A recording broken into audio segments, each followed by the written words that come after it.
کیا کبھی آپ نے محسوس کیا کہ جب سب دروازے بند لگتے ہیں تب بھی ایک نرم سی آواز آپ کے دل میں کہتی ہے ڈر مت، میں تیرے ساتھ ہوں؟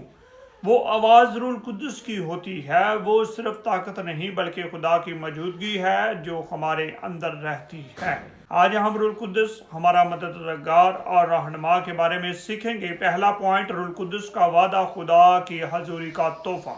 خداوند یسوع المسیح نے یوحنا کی انجیل میں کہا، اور میں باپ سے درخواست کروں گا تو وہ تمہیں دوسرا مددگار دے گا کہ ابد تک تمہارے ساتھ رہے۔ یسوع نے وعدہ کیا کہ وہ اپنی شاگردوں کو اکیلا نہیں چھوڑے گا۔ اس نے روح القدس کو بھیجا تاکہ وہ ہماری رہنمائی، تسلی اور طاقت دے۔ روح القدس ایک احساس نہیں، وہ خدا کی شخصیت ہے جو ہمارے دلوں میں کام کرتی ہے۔ دوسرا نقطہ ہے، روح القدس ہماری رہنمائی کرتا ہے۔ یسوع مسیح نے کہا کہ روح حق تمہیں سچائی کی راہ دکھائے گا، یوحنا کی انجیل میں لکھا ہے۔ جب ہم زندگی کے فیصلوں میں الجھ جاتے ہیں، روح القدس خاموشی سے ہماری راہ روشن کرتا ہے۔ وہ ہمارے ضمیر کو جگاتا ہے، ہمیں گناہ سے دور اور سچائی کے قریب لے آتا ہے۔ مثال کے طور پر جب ہم دیکھتے ہیں کہ خواجہ سرا جو تھا، جب وہ ہیکل سے واپس آ رہا تھا یہ نذرانے دے کر، تو فلپس کو خدا کے روح نے کہا اس رات کے ساتھ ہو جا اور وہاں خدا کا کلام پہنچا۔ تو دیکھیں وہاں پر بھی خدا نے اپنے خادم کو استعمال کیا۔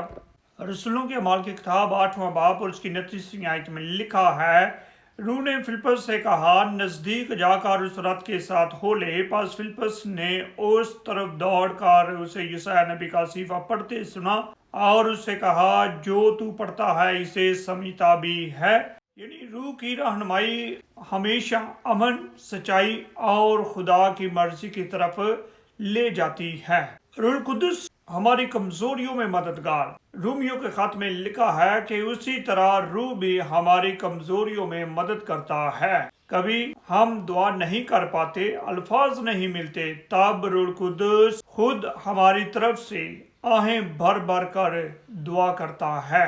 یہی وہ مدد ہے جو انسان نہیں دے سکتا۔ وہ ہمیں اندر سے طاقت دیتا ہے کہ ہم گناہ، خوف اور شک پر غالب آئیں۔ نمبر 4 پر روح القدس خدا کی قدرت کا تحفہ ہے۔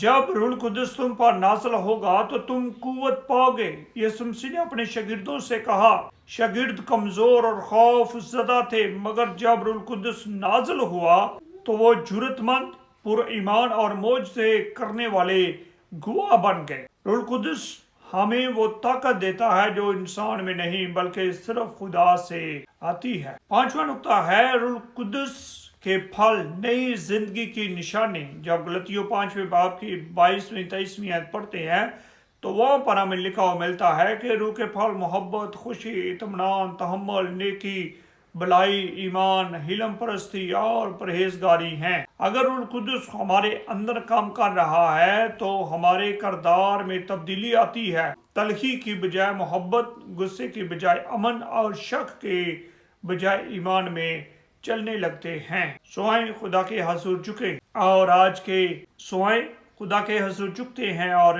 دعا کرتے ہیں۔ اے آسمانی باپ، ہم تیرا شکر کرتے ہیں کہ تو نے روح القدس کو ہمارے رہنما، مددگار اور دوست کے طور پر بھیجا۔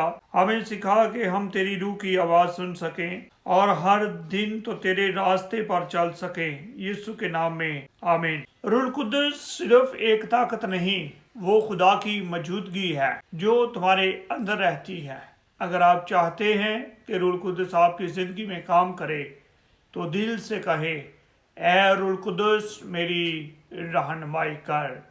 یقیناً آپ کو یہ پیغام اچھا لگا ہے، دوسرے عزیزوں کے ساتھ شیئر کیجئے تاکہ بہت سارے لوگ اس سے فائدہ اٹھائیں اور اپنے ایمان کو مضبوط کریں اور اس اخیر زمانہ میں روح القدس کی قدرت کو جان سکیں۔